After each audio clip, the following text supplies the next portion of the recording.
ta'rif Lailatul Qadar la apa unzila fihil Quran. Ya tapi ilmu ini mari debat biasa. Umumnya wong ora takoi wong Gus nuzul Quran tanggal piro 17. Lailatul Qadar tanggal 21. Ya jare nuzulul Quran yo pas Lailatul Qadar. Mbok wong-wong nak muni bingung no wong. Nah aku sira bingung ya. Lho ki ora tau mikir jajal. Nuzulul Quran sing resmi ning kitab-kitab tanggal piro? 17. Lailatul Qadar tanggal. Padahal Lailatul Qadar disifati apa? Malam turune. Nek ora tau bingung ngono. Wah, kadang ngirim wong goblok. Wong kok ayeme ngono. Ya tak bedhek ya nuzulul Quran tanggal piro sing resmi cara kitab-kitab. 17 Ramadan. Lailatul Qadar sing resmi 21 nganti 29. Terus Lailatul Qadar iku wulan apa? Wulan diturunkannya Al-Qur'an. Ya kan inna anzalnahu fi lailatul qadar. Saya tak tahu. Nuzulul Quran tanggal piro? 17. Lailatul Qadar 21. Terus Lailatul Qadar ku malam diturunkannya Al-Qur'an turun tanggal 17. Berarti Lailatul Qadar tanggal Lailatul Qadar ya ngono. Misalnya Lailatul Qadar menjadi super karena ada sesuatu yang super turun yaitu Lailatul Quran. Jadi menjadi super karena yang turun adalah sesuatu yang super dan itu artinya tanggal loh sama nih aku cek iku utek tanggal 21 kabeh sing ngaji ning kene. Oh jelas inna anzalnahu fi lailatul qadar. Hurujuke ning ndi? Quran kan? Wa ma adraka ma lailatul qadar. Lailatul qadri khairum min alfi syahr. Makanya Lailatul Qadar itu ya bisa saja tanggal 1 kemarin sudah kelewat. Mbok entah ini jebelis baris dada. Atau mungkin Sa'ban. Jadi perdebatan ulama tentang Lailatul Qadar. Malah ada wali yang bilang saya tiap hari mendapat Lailatul Qadar. Nah, itu malah ra kelas meneh wis malah pusing, malah napa? Pusing.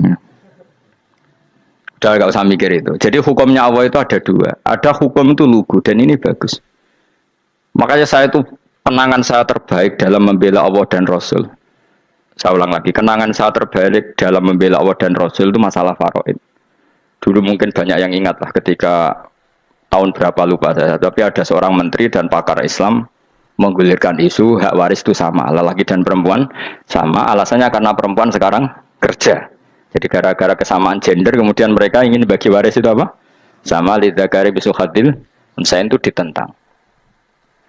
Gerakan itu pernah menguat, termasuk yang bisa dengan tanda kutip bisa menghentikan gerakan itu termasuk itu saya. Yang punya pikiran gitu tak parani, tak tantang begini, saya bilang gini. Anda ngomong ini itu karena pinter apa karena tren? Tak tanya. Ya karena pinter. Saya ini kan orangnya keren, punya kepangkatan jos lah. Ya kepangkatan jos, kepangkatan dunia, mesti cara pangeran bojos ora ya ora. Cara ukuran dunia itu jos lah. Tak tanya, saya itu Pak, termasuk yang setuju gerakan kesamaan gender. Dulu kan lelaki perempuan itu beda sekali karena lelaki kerja perempuan tidak. Sekarang sama-sama kerja maka warisnya harus sama. Terus saya tanya gini, lalu penyebab warisan itu kerja apa lelaki? Dia jawab kerja. Dia nggak ngerti kalau ngadepin saya. Saya ini kan orang alim yang biasa belajar mantek. Dia ini roh nak aku ngalim. Sembrono ya jadi ini. Ketika tak tanya gini, lalu misalnya saya punya anak, yang anak saya putri itu direktur BUMN atau direktur bank atau direktur PT besar. Kemudian anak lelaki saya idiot, goblok. Warisannya dikasihkan siapa? Kalau kerja adalah alasan dapat warisan, berarti anak saya perempuan itu yang dapat warisan dong. Anak saya lelaki kan idiot, nggak kerja. Lalu warisan itu berdasar prestasi apa empati? Kalau berdasar prestasi malah Anda ini aneh. Sudah kerja direktur BUMN hanya karena dia kerja, dia dapat warisan. Karena Anda bilang asbabul irsi adalah kerja. Kalau saya bilang karena empati, saya juga gak fair. Yang kerja juga butuh modal gak saya warisi, tapi yang idiot tak warisi karena warisan berdasar empati. Lalu Anda milih mana? Bingung deh namanya. Sampai dia ikrar, saya belum pernah mendapat perlawanan seperti ini karena Anda ngomong sama orang-orang goblok kata saya. Terus saya bilang, saya ini ngaji Wahab khatam berkali-kali. Anda mungkin baca kitab Wahab itu hanya terjemah. Maka menurut Islam yang menjadi hak waris itu sebabnya zukurah wal unasah, kelelakian menjadi dapat 2 bagian, keperempuanan menjadi Satu bagian, dan itu Islam tidak mau urusan dengan prestasi maupun empati. Mujarrodul dzukura dan mujarrodul unusa. Sehingga dengan seperti ini tuh Islam nggak ribet. Coba kalau kamu pakai ilatul hukmi, pakai cara berpikir logika, malah ruwet. Karena tadi, kalau kesamaan gender itu karena perempuan kerja, lalu misalnya yang lelaki idiot misalnya atau pengangguran, warisan kamu kasihkan siapa? Kalau kerja itu menjadi alasan hukum, kamu kasihkan yang perempuan kan? Aneh nggak?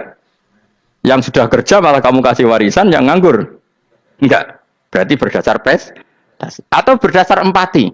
Kalau kamu dapat warisan, idiot dulu dong.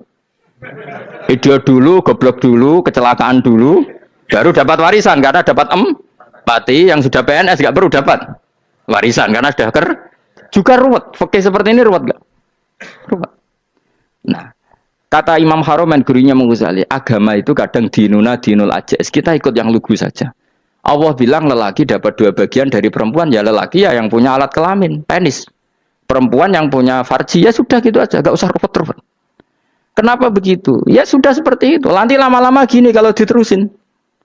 Ada seorang dokter fikih perempuan. Dia menguasai fikih sholat. Ruhin lanang tapi gak menguasai fikih sholat. Rohnya mau pesolatan misalnya. Lalu yang jadi imam siapa kalau berdasar prestasi? Perempuan dong, karena dia doktoral fikih sholat, dia menguasai aneh-anehnya sholat. Horo ibu masaili sholat dia menguasai. Sementara Rukin takoi sholat apa Rukin? Pokoknya ini gugus ngadeg terus lugu, terus ngadeg male. Apa? Ada ngulang. Nak salam ngalerin. Dia tahunya hanya itu dok. Lalu kalau nuruti imam sholat adalah yang terpandai dalam fikih sholat, tentu yang imami perempuan. Tapi agama ini tidak seperti itu. Pokoknya wong lanang imami, wong beda. Jadi makanya kata Imam Haromen, dinuna dinul ajais. Sampai Said Muhammad itu sering ngutip beliau gini kan, Allahumma imanan ka imanil ajais. Ya Allah, semoga iman saya menerima konsep engkau itu ka imanil ajais. Imannya wong wedok-wedok sing lugu. Ajus itu perempuan lugu yang sudah sepuh. Jadi misalnya ngukur anak seneng ya anak kono gedang goreng, ngekei duit, ya lugu saja. Itu bagus. Daripada kamu pakai argumentasi, karena argumentasi ini sebetulnya kelihatan cerdas, tapi ada kebodohan masif. Karena tadi, kalau hak waris kita otak-atik dengan prestasi, maka yang pro empati akan protes. Paham ya? Masa yang sudah kerja dikasih banyak, yang idiot enggak? Tapi kalau berdasar empati juga aneh. Masa dapat warisan harus goblok dulu, harus kecelakaan dulu. Maka Rasulullah pernah ngendikan ketika ditanya, lalu warisan untuk siapa ya Rasulullah? Nabi jawabnya lucu. Fali aula rojulin dakarin. Jadi Nabi sempat ngendikan kata rojul. Kemudian direvisi dakarin. Fali aula rojulin dakarin. Semua ulama ngendikan dakarin di sini adalah badal. Nabi ngendikan rojulin. Kemudian Nabi ingat kalau rojul itu identik dengan lelaki dewasa. Apa? Kemudian Nabi mengulang lagi dakarin. Tidak harus dewasa, yang penting lelaki. Jadi meskipun baru lahir, kalau dalam keadaan baru lahir namanya apa? Kan dakarin kan? Belum bisa dikatakan rojul. Paham ya? Nabi ngulang 2 kali. Fali aula rojulin dakarin. Ini penting saya utarakan supaya clear. Jadi agama itu gak usah diotak-atik. Ya itu tadi misalnya imam sholat itu lelaki. Ya sudah lelaki. Lelaki itu apa? Yang punya alat kelamin lelaki. Jangan dibalik ini. Yang dikatakan lelaki itu orang kuat. Sehingga meskipun perempuan kalau kuat, misalnya perempuan anggota poluan, lelakinya cemen, idiot, maka imamnya perempuan gitu. Karena makna lelaki adalah kuat. Ini keruwetan. Jadi agama itu tidak seperti itu. Nah sekarang kembali ke pilihan. Yang dikatakan pilihan itu orang hebat. Apa yang dipilih? Apa berdasar definisi? Apa berdasar kehendak yang milih? Ya kamu udah pinter, tumben udah pinter. Alam raya ini milik Allah. Dan semua di alam raya ini milik Allah. Maka dipilih tidak dipilih itu terserah yang punya apa terserah kita. Apa terserah kriteria, apa terserah definisi. Dalam konteks kita sebagai objek diambil, tentu terserah yang punya. Kemudian Allah bilang, orang-orang itu saya pilih. Nah kalau milihnya Allah berdasar kepunyaan, tentu Allah boleh dong memilih orang yang sebetulnya berstatus dolim. Ya tapi ya tetap dia dolim, tapi ya tetap dipilih. Kenapa ya? Karena Allah yang punya. Saya misalnya orang kaya, boleh nggak punya HP buruk? Boleh kan? Terserah saya. Saya orang kaya, beli HP mahal, medium, dan paling buruk. Boleh enggak? Boleh, saya yang punya. Nggak boleh, Gus, orang kaya harus beli HP yang mahal. Yang bilang harus siapa? Nah kegoblokan kita ini seperti ini. Nak wong sugih HP-ne kudu larang. Nak wong alim kudu bojone ayu. Sing kudu darani kudu ayu ku sapa? Nak maji jalan yang tumbuh swarga lho kudu iku sing swargane mbam tapi kudu. Nah, kita ini sering berpikir ngatur Tuhan. Nah, Indonesia negara yang mayoritas muslim terus Islam Indonesia kudu dadi sampling Islam seluruh apa? Dunia. Ya ora usah sombong ngono ya keben mayoritas juga wonge kakean ngono ae ora perlu GR jadi sampling percontohan Islam internasional ora perlu ngono. Lah misalnya terus jadi contoh misalnya nang Masjid Haram niru Jumatan ning Indonesia berangkat mbek do rokokan. Bariku teke diusep-usep nang pojok pager. Lah misalnya wong Mekah terus do ngono kabeh karena mencontoh Islam Indonesia. Kacau gak? Ora usah GR ngono biasa wae. Napa? Biasa wae. Terus misalnya mencontoh Islam Indonesia, Indonesia nak jaran Wali Songo terus tahlilan nunggu nganti setengah jam. Lah terus raudhah dikepung ngono rak macet Mekah Madinah. Mergo agar ziarah Nabi terus lungguh apa? Sak jam. Nah ning wali sak jam ning Nabi 2 jam lah kira-kira gitu. Ya malah nganyak Kanjeng Nabi tuh. Nabi sekaruan Afdhalul Khalqi mbok dongakno wa maghfir lahu warhamhu. Niku malaikat sak langit miso. Ya Nabi kok dongakno di sepuro. Kowe tapi ya butuh sepuro kan. Enggak boleh doakan Nabi gitu enggak boleh. Wa sholli ala sayyidina Muhammad wa ala alihi enggak boleh pakai ighfir lahu. Masalah kita tahlilan apa alam donga iku terus kamu gunakan misalnya terjadi percontohan Islam dunia terus Nabi kapundhut ditalkin, nak ditakoki waman rebuka piye. Terus Nabi warai waman nabiyuka. Mesti Nabi yo pro, lah aku Nabi coba takoki. Jadi kita ini sering kumo luhur karena kita mayoritas terus jadi percontohan ora usah ngono. Paham ya napa? Ndak usah ngono mayoritas ae tapi ora usah GR jadi apa? Percontohan internasional. Mungkin kalau masalah Islam damai ya bagus. Tapi itu kan tidak hanya Indonesia. Di mana-mana yang Islam damai juga banyak. Dan yang tukaran juga banyak. Toh yang tukaran nggak pernah maklumatkan diri ini percontohan janda. Ya biasa saja. Saya ulang lagi ya. Maka menurut saya nggak akan benar pendapat Khawarij atau pendapat Islam yang keras bahwa orang dosa besar itu keluar dari Islam. Karena ketika Allah mengatakan, kemudian aku pilihkan kitab ini, tak kasihkan orang-orang yang saya pilih. Itu diantara yang pertama adalah, meskipun mereka sebagian tetap zalim. Artinya tetap zalim itu tidak menjadi dia keluar dari status Islam. Paham ya?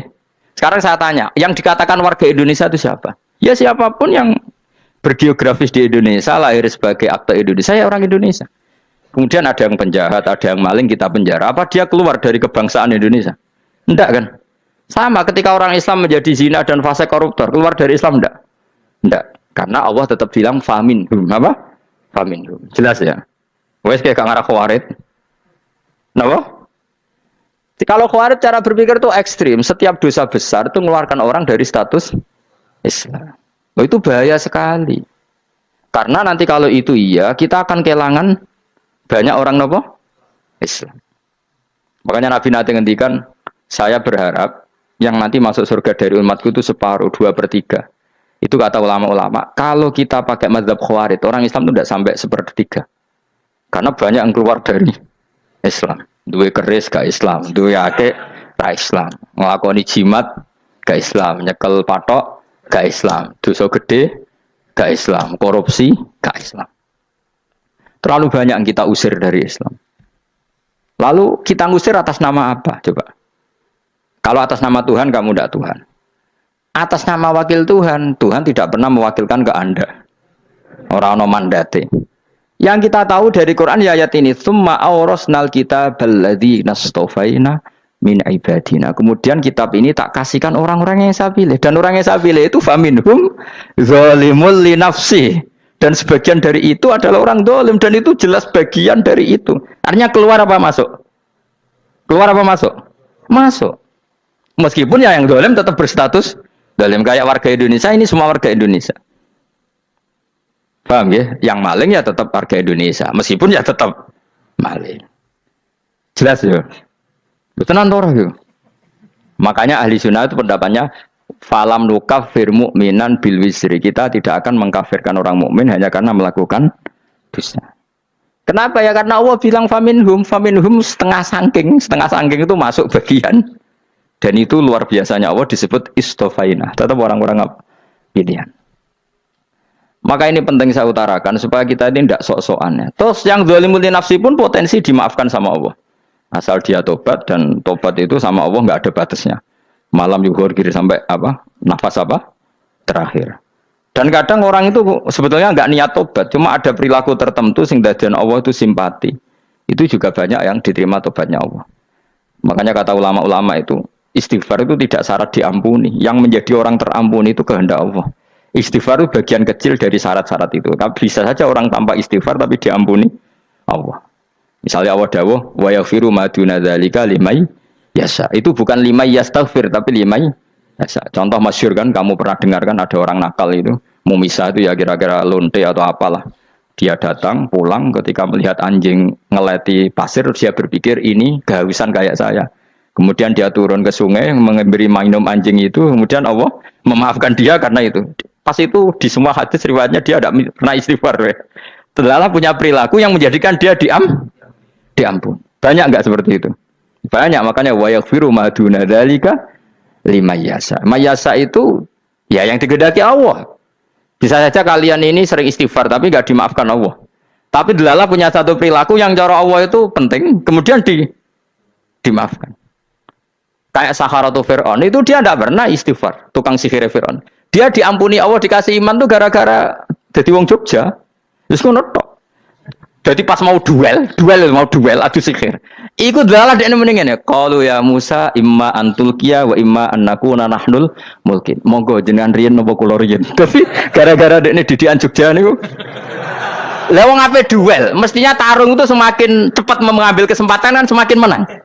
Ini sudah jelas tarung. Ngapunten jenengan riyen napa kula. Lha iku pangeran itu terus simpati. Wong kok sopane ngono apa?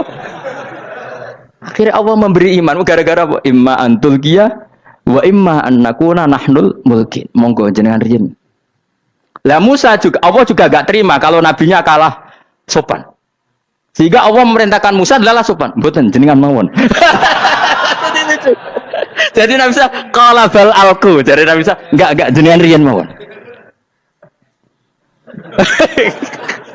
Jadi coba itu kan unik. Dia tidak ingin diampuni Allah, tapi adalah dia sebenarnya satu perilaku yang menjadikan Allah itu simpati, yaitu kesopanan dia dengan Nabi Musa. Imma antulqiya wa imma annakuna nahnul. Nabi Musa juga bilang qala bal alqumu go jenengan riyen mawon. Akhirnya sakit nggih nak ngoten.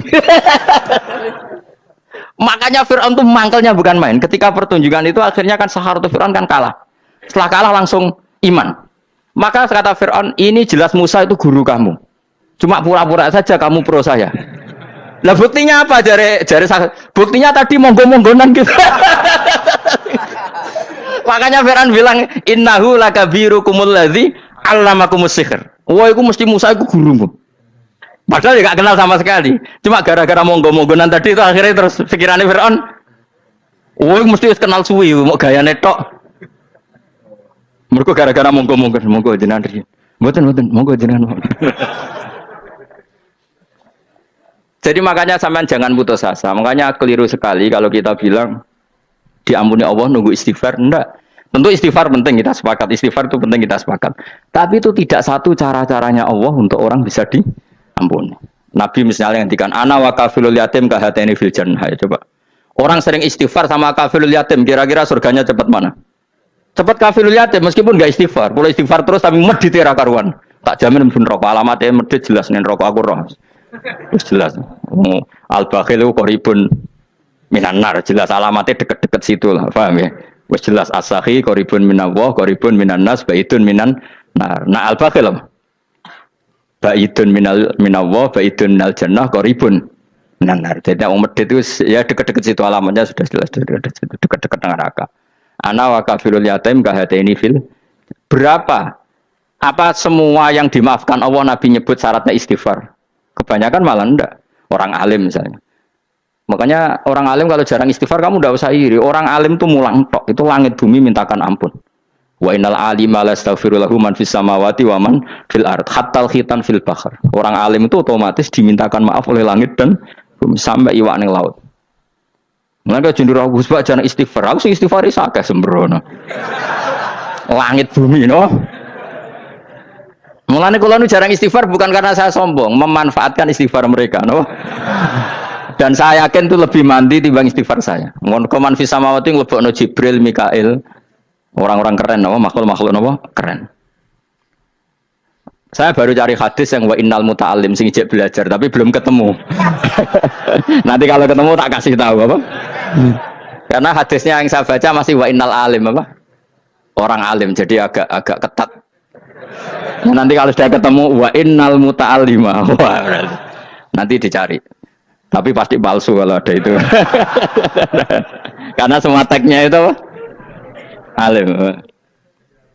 Atau ya kamu alim dibanding yang di bawahnya ya semoga itu masuk apa? Jadi dibanding orang Papua kan wis alim. Saya ulang lagi ya, ini penting sekali. Jadi latihlah jangan punya gerakan takfiri orang lain dianggap kafir, orang lain dianggap kafir karena Allah tidak pernah mengusir hambanya. Meskipun apapun salah dia kata Allah tetap faminhum. Apa? Faminhum. Hum itu rujuknya ke yang depan. Jadi termasuk orang-orang yang saya pilih adalah faminhum zalimul li nafsi. Tetap dia di arena itu. Nisbatnya Islam ya tetap di area Islam itu. Meskipun yang ya kayak warga Indonesia coba. Warga Indonesia itu siapa yang terlahir di Indonesia dan ber-KTP berkartu keluarga Indonesia sudah. Nanti tentu yang bajingan tetap bajingan, yang koruptor tetap koruptor. Tapi menjadi warga Indonesia terus keluar dari warga Indonesia. Tetap warga Indonesia. Kira-kira seperti itulah analoginya. Tetap istofaina tapi tetap berstatus faminhum zalim. Tapi rujuknya kan tetap faminhum iku setengah saking alladzinas tofaina. Mulane ngaji sing tenanan, kowe ora usah anut khawarit. Khawarit ku apa ngamukan. Sidik-sidik wong liya salah iku apa-apanan. Loh saya juga mangkel be wong dolim. Semua orang soleh mangkel be wong dolim, tapi ya dihukum saja. Misalnya dalam Islam ada qisas, ada ada hadul qadzaf, hadus sariko. Ya hukuman saja, tapi hukuman itu tidak bisa menghilangkan status. Ya sama seperti manusia tetap manusia, meskipun apapun dia ya manusia. Ya tadi misalnya manusia itu siapa? Ya manusia itu ya manusia. Terus kamu bikin orang yang standar ideal manusia adalah yang berperilaku baik, yang enggak pernah salah. Kemudian kalau Zaid itu maling berarti tidak manusia. Terus barangnya apa? Ketek. Tidak bisa, makanya kembali lagi dinul aja. Kamu bikin definisi manusia itu tidak usah seangkuh itu. Manusia seperti ini manusia ya sudah, maling ya manusia, orang soleh ya manusia, orang sedengan ya manusia. Lelaki itu apa? Yang punya alat kelamin penis itu lelaki titik sudah. Sehingga nanti warisannya ya dia lelaki. Sholatnya dia bergaya. Kamu tidak usah bilang gini, lelaki adalah yang cakap memimpin, yang maco, yang kuat. Jika kalau tidak seperti itu namanya perempuan. Terus kamu membolehkan yang seperti ini jadi makmumnya perempuan. Imamnya perempuan sing maco. Kacau enggak kalau agama nuruti logika-logika itu? Enggak jawab aja. Kacau. Lalu lucunya sekarang banyak kecerdasan yang mengarah ke sana. Makanya agama ini jadi kacau. Karena sudah ada dinul ajais. Agama ini agama ummi. Ya agama ini agama ummi. Kata Allah huwallazi ba'atsa fil ummiyin. Ummiyin itu lugu itu polos. Jadi kalau orang polos misalnya gini. Ini apa? Kira-kira kalau jawab orang polos ini. Jam. Bagus kan jawab jam. Jam untuk apa? Penunjuk waktu ya sudah seperti itu. Tapi kalau orang engkek. Ini itu apa jam? Itu barang murahan. Bulat kan oleh jawab. Ono numpak mobil carry itu apa? Itu black melaku. Yang mobil itu Alphard. Jadi kacau. Enggak boleh agama dibawa ke sana. Apa? Agama di sana dibawa ke sana. Nah itu madzhabnya ahli sunnah apa? Wal jamaah. Ketika Rasulullah ngendikan la yu'minu ahadukum hatta yuhibba li akhi, ora kok diarti ini ora iman. Sehingga yang menyala itu tidak iman, tidak seperti itu cara mengartikan ahli sunnah wal jamaah. Karena status itu tidak pernah hilang. Yang hilang hanya kesempurnaannya. Paham ya? Kesempurnaan kita jalani manusia hilang karena kita maling, karena jadi koruptor. Tapi tetap kita manusia. Kesempurnaan kita sebagai orang mukmin hilang kalau kita fasik. Tapi kita tetap mukmin. Paham ya? Makanya setiap hadis gitu kata ahli sunnah la yu'minu imanan kamilan. Wis dong ya? Dong. Ya terus alhamdulillah subhanallah. Ya doa alim malam rolikur. Malam Lailatul. Aku kadang yang melok goblok aduh. Saya tuh sering dididik sama bapak saya, sekumpul wong akeh ya kudu melok goblok guys. Makanya bapak itu kalau ada orang pidato, bapak kan juga enggak suka pidato juga, tapi ya kerso kadang-kadang, saya pun kadang-kadang kerso. Asal sing ngutus pernah guru, pernah sepuh kadang ngerasa. Nah, bapak nak bahas pengajian ngomongin balik dari bapak malah bingung. Ini ngomong apa wae. Coba kita dengan PD-nya bilang Lailatul Qadar itu 21 sampai berapa? 29. Lailatul Qadar. Warna iki malam Lailatul Qadar. Lalu Lailatul Qadar keren tuh karena apa coba? Karena nuzulul Quran. Lalu nuzulul Quran tanggal 17. Lalu Lailatul Qadar tanggal berapa? Oh, ada nih. Alhamdulillah. Tapi ini jangan jadi keiskalan yang masih itu sudah difitnah. Coro Gus Ba, ya coro Gus Ba, coro Quran ngawur gitu. Sembrono. Memang aku tidak pendapat tentang Quran dan ayatnya seperti itu. Maka yang benar, Lailatul Qadar itu kata ulama-ulama dulu, orang yang beramal soleh, ya itu sudah anggap saja dapat Lailatul Qadar. Ora usah ndelok esuk-esuk ndelok srengenge blerengen ta ora. Nek blerengen berarti untuk Lailatul Qadar. Jan mendung kan blereng iki. Terus bengi angite sayup-sayup. Anggere dini hari ya sayup-sayup blok-blok aneh-aneh wae. Lah nek pikir segoyo berarti wong laut gak tarah untuk Lailatul Qadar. Mergo segoro kidul angine bianter. Lah nek ning Dieng ya mesti sayup. Mau angin ndok gunung wis kesel tadi ora sayup-sayup.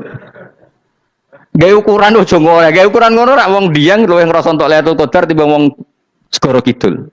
Go segoro kidul angine apa? Buanter. Padahal alamate piye? Sayup-sayup. Mana-mana. Maksudnya alamat ngono iku ora ngono, maksudnya ayat iku Kanjeng Nabi mbak dawuh ngono, maksudnya ora ngono. Wes dong ya. Ayo Lailatul Qadar tanggal. Aku seneng wong bodho. Kowe enak urip wis happy no? Happy. Ya saya ulang lagi ya. Jadi kejati dirian itu tidak bisa hilang dengan standar keidealan. Yang hilang itu standar apa? Keidealan. Misalnya kita maling, ya eman lah sebagai orang mukmin kok maling. Warga Indonesia kok kriminal tuh eman, tapi dia tetap orang Indonesia. Orang Islam tetap Islam meskipun dia fasik. Sebab itu Allah ngendikan faminhum zalimul linafsi. Sebagian dari orang yang saya pilih dia adalah orang dolim. Ya dolim saja. Kamu jangan kamu katakan kafir ya dolim saja. Dolim kira-kira maknanya kurang ajar, kacau, kriminal. Tapi kan tetap dia orang Indonesia. Paham ya? Tetap dia orang Islam. Tapi Islam yang dolim. Ya seperti saya sering cerita. Saya pernah ketemu orang alim melaku di Tuban. Iku pilih tanggamu. Wong Islam doku. Wong Islam doku umat Islam kok do mabuk. Ya tentu oknum ya. Tapi jari orang alim tadi, itu orang umat Islam. Islam sing kumat. Jadi orang Islam itu hanya dua, umat Islam sama Islam yang kumat. Jadi kalau pas fase ya Islam kumat. Kalau pas waras umat Islam. Ya sudah itu bolak-balik. Ya, jadi umat Islam.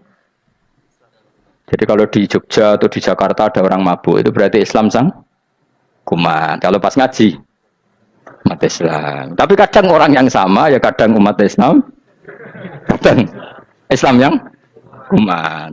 Ya sudah seperti itu. Dan nanti pas diambil Allah ya tetap statusnya dua tadi. Umat Islam dan Islam yang kuman. Jadi jelas ya. Jadi jelas sekali makanya orang Khawarij itu kata Rasulullah syarrul khalqi wal khaliqa. Ela makhluk itu orang Khawarij karena dia menghilangkan status kejati dirian. Itu bahaya bagi kelangsungan negara maupun agama. Jadi misalnya kalau orang nyuwun sewu misalnya ada orang kriminal di Indonesia, terus dianggap gak warga Indonesia, terus mau dibuang kemana? Coba.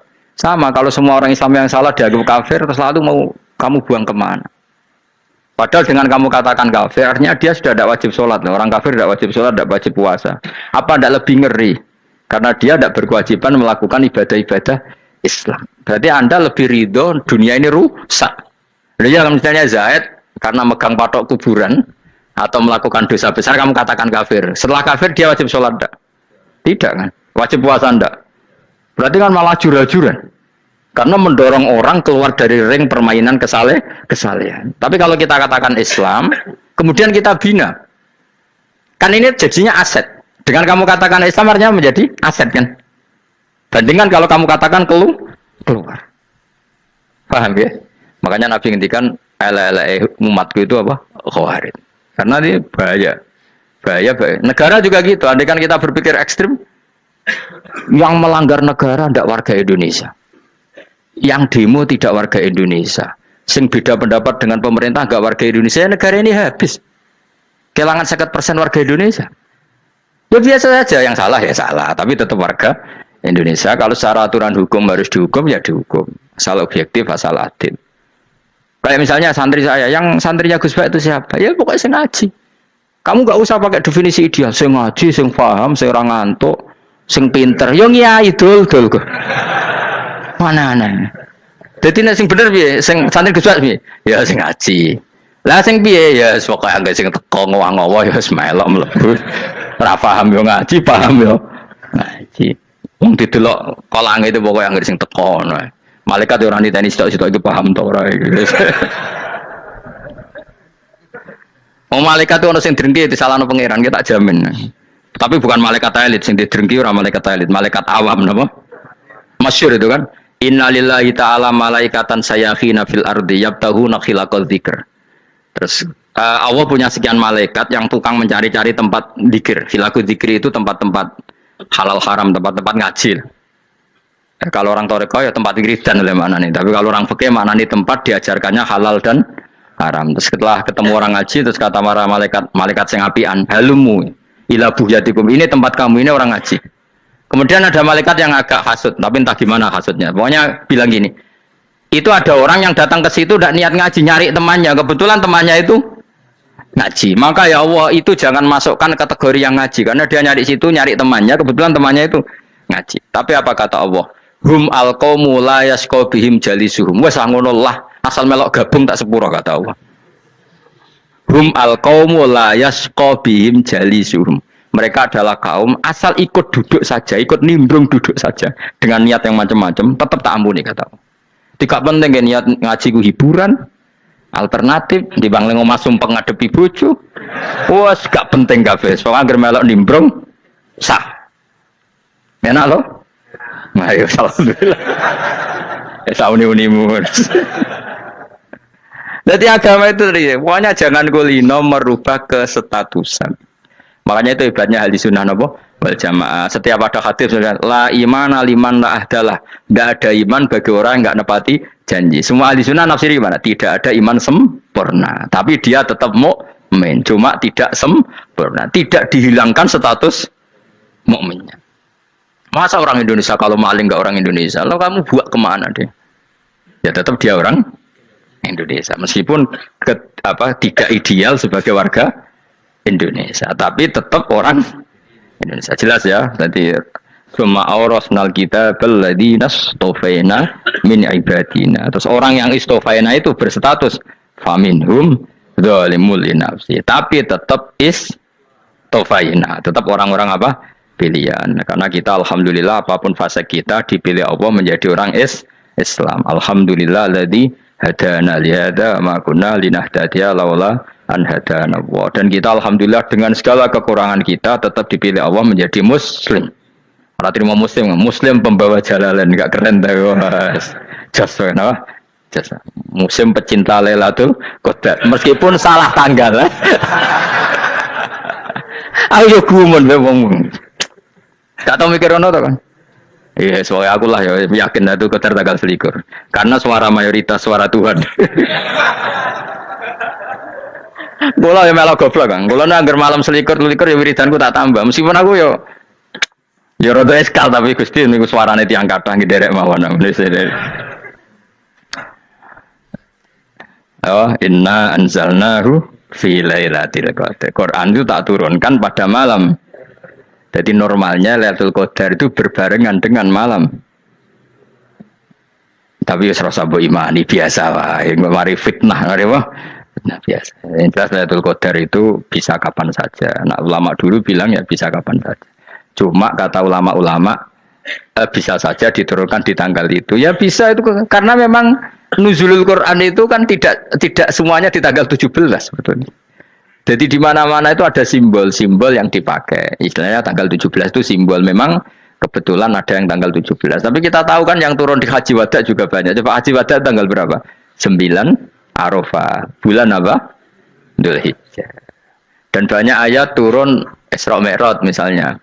Ayat Isra Mi'raj turun bulan apa? Rejab kan? Ibu yang ngaji dora khatam kecangkeman. Jadi Quran itu tidak hanya turun di Ramadan.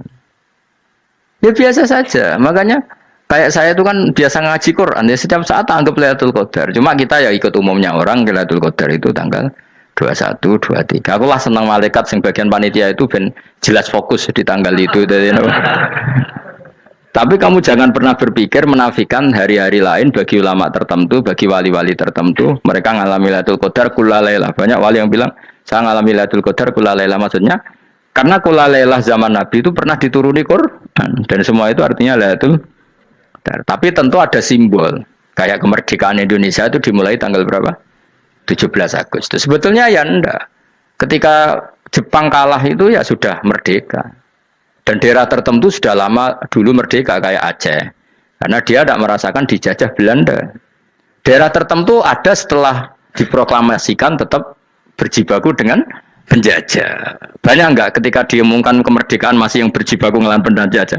Banyak. Tapi kita butuh simbol. Jadilah kita ngambil 17 Agustus. Ngono kok ora iso. Jadi tanggal itu ada tanggal hakiki, tanggal simbol. Meskipun yang hakiki ya simbol, simbol ya hakiki. Dong ya? Alhamdulillah. Ayo kok pinter aku yo.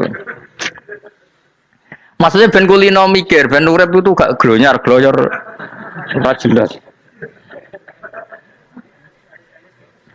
Wah, kalau semoga goblokku barokah menang itu. Karena saya itu kenapa kok tahu goblok barokah itu gini ya. Satu supaya saya tidak takabur ya. Saya akan kecelok wong alim berat takabur. Duanya wong goblok ya ono pinter ya, Mas. Kaya wong iku lho, kaya wong naik apa jenenge? Naik jambian lho, 17 Agustus apa? Apa? Tarengane. Pajak Bina.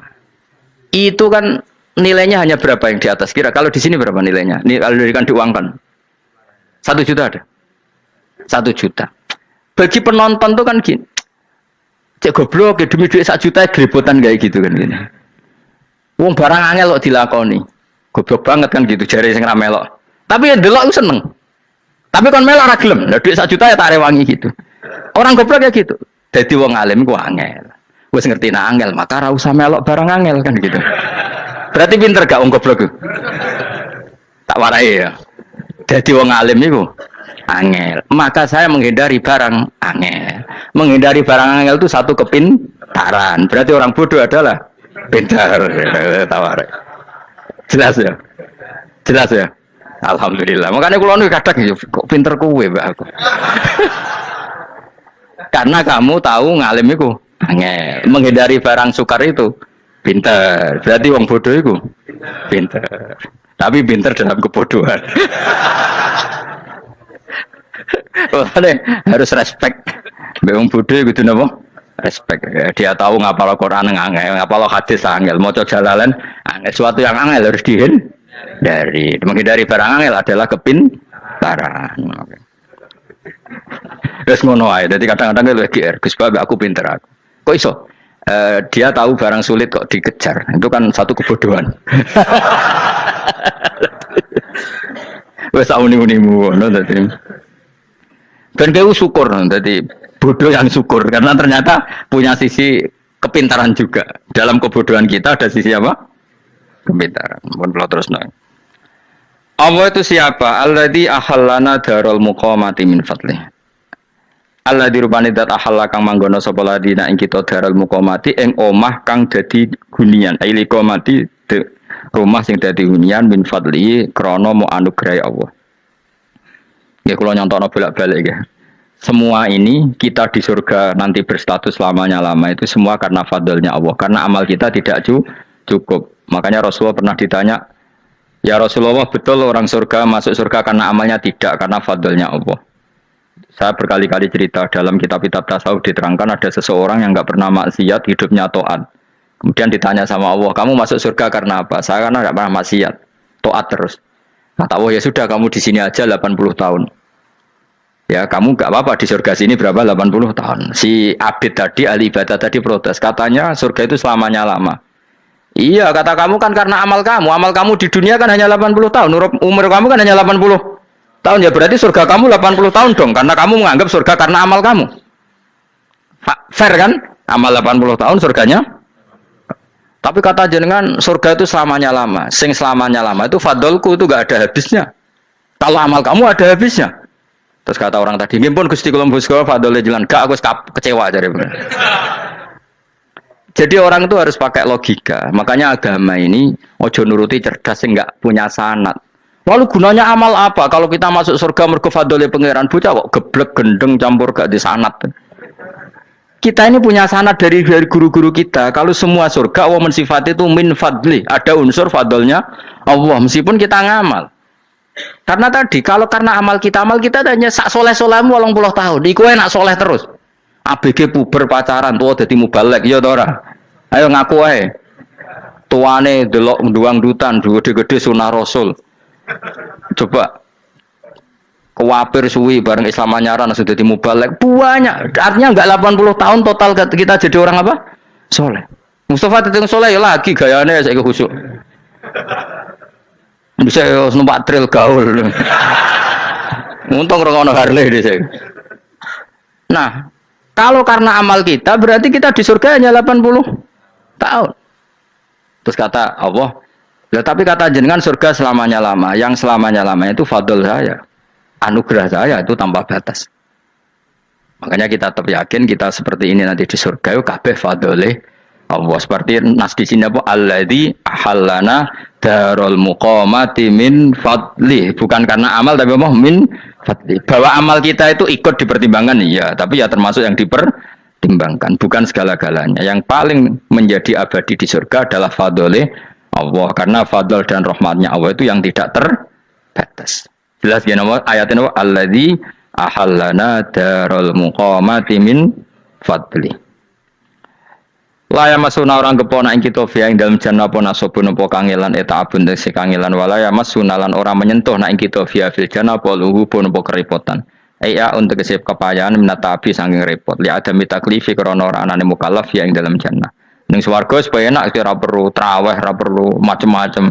Semen kelon ambek idadari sing nganggur-nganggur semen kelon. Nak sing saleh-saleh papan atas sesuai pangeran sesuai kelas masing-masing napa? Sesuai apa? Kelas masing-masing. Nah sing kuapa melarat menawa numpak ampat ngalor gitu tuwabrakno bariku njaluk meneh tuwabrakno meneh. Saking dendame ning donya ora alpat ra iso numpak. Dadi numpak kan ya templono jurang wae ya. Bariku njaluk apa? Anyar meneh. Bojo ngono sing wayu buak gentine. Saking dendame di bojo elek ning donya. Serapo gak masalah ini swarga aman apa? Wa dzikrusani uta nyebut sing kedua atabi'i kang anut lil awali maring sing awal kudu tasri karo nyeplosno binafsi lan nafekno lugu.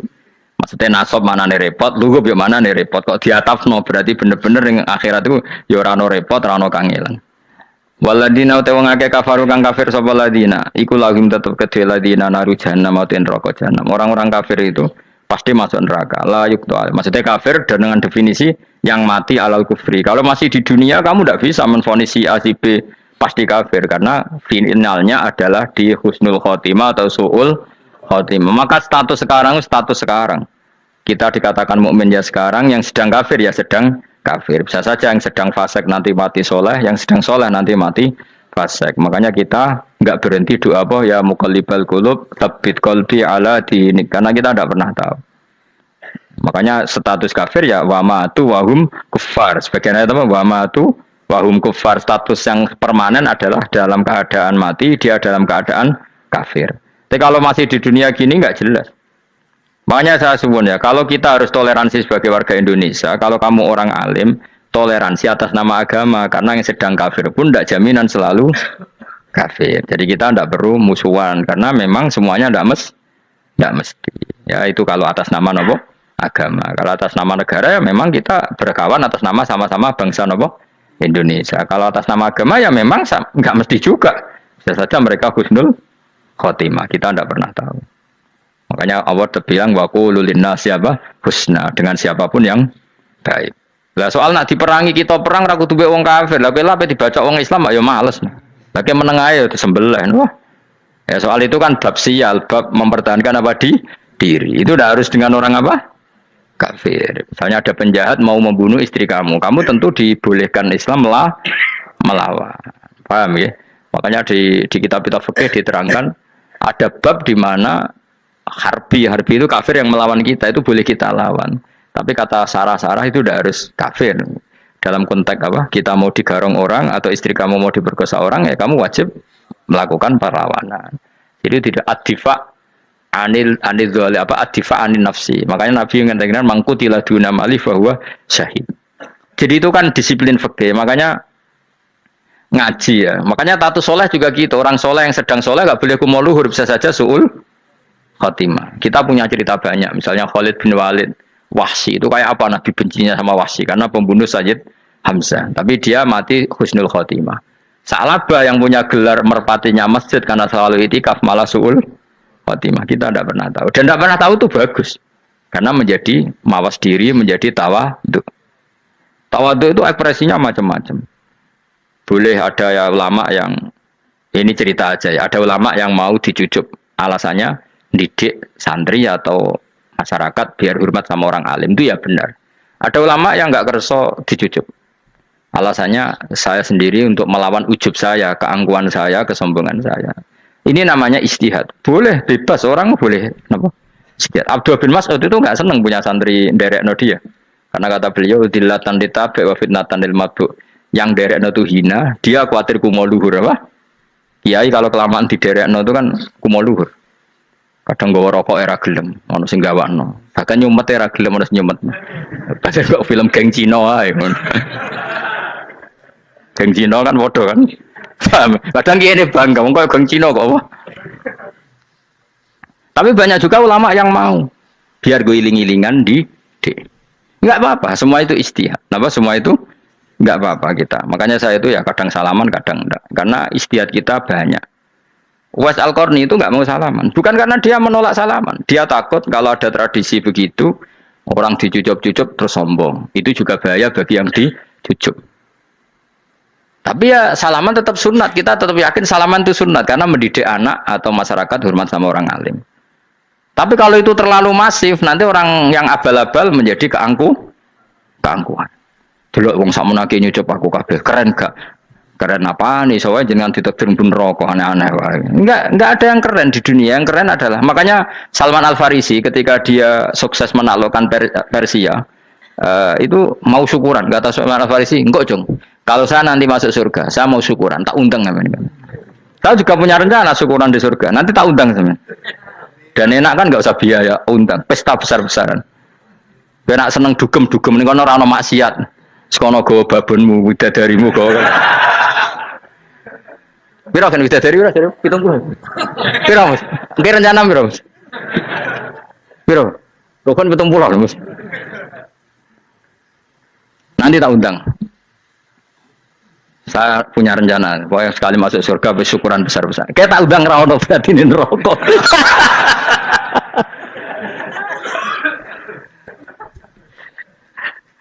Tapi nak ngundang aku ra ono beda kelas sembrono gitu. Dataku ra ono ning kelas wargamu ra ono. Kata Salman Al Farisi gini, kamu ndak usah muji saya kan dia dipanggil ya Karim, kamu orang terhormat. Ya. Kata Salman Al Farisi, in dakhaltul jannah fa ana karim wa in dakhaltun nar fa ana laim. Jadi saking sopannya ashabu Rasulillah itu ada yang dipanggil ya Karim aja enggak mau. Tunggu Jung ya, panggilan itu sematkan saya nanti ketika saya masuk surga. Kalau saya masuk surga fa ana karim, saya berstatus orang mulia. Tapi nanti kalau saya masuk neraka fa ana laim, saya orang yang terhina. Jadi dulu ashabu Rasulillah seperti itu. Terus ada ulama yang melawan nafsunya macam-macam. Misalnya saya milih jarang ada sowanan, saya dapati senang banyak santri sowan. Tapi bukan karena benci enggak. Karena saya takut sebagai orang yang sangat terhormat. Saya ngaji di mana-mana suka yang enggak usah pakai kursi, guling-gilingan kalau saya dan kamu setara. Saya sebenarnya bisa aja minta kursi tinggi koyok ketua MK. Banyak kan ngaji nih serapati ngalim dari gue kursi ning dhuwur, santri ning ngisor guayane kok wong pinter-pinter. Jebule kitabe maknanan ben ra konangan. Sing rasa apa modus. Ya tapi tidak suudzon ya, tapi ya ono tenan paham. Tapi kalau saya cara berpikir sederhana, kita kan sama-sama umatur Rasulullah, ya sudahlah hadin sawa. Lho andai kan kamu sanggup maca kitab ya gentenan ra masalah. Kadang ge maca aku ngrungokno, kadang aku maca enggak apa-apa. Nah ono sing wani. Tapi sekali salah tak lorot. Nah. Jadi dulu sahabat itu biasa. Ada yang cara ekspresi tawadhu kayak Uwais Al-Qarni enggak mau salaman karena takut dicucup. Ada yang suka salaman karena mendidik.